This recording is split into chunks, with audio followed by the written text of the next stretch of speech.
পারবেন না, শুধু আমার ফ্যামিলি বিএনপিকে সাপোর্ট করে। আমার ফ্যামিলি বিএনপির কোনো কর্মী নেই, সদস্য নাই, কোনো পদও নেই, শুধু বিএনপিকে সাপোর্ট করে।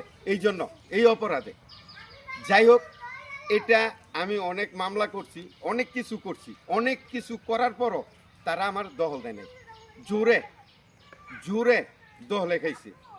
এই স্বৈরশাসকের আমলে যারা ভূমিদস্যু ছিল তাদের এই অবস্থায় আজকে 5 তারিখের পরও আমি একটা গোষ্ঠী আছে, আমি নাম প্রকাশ করব না, ওই গোষ্ঠীও আমারে বাধা দিছে।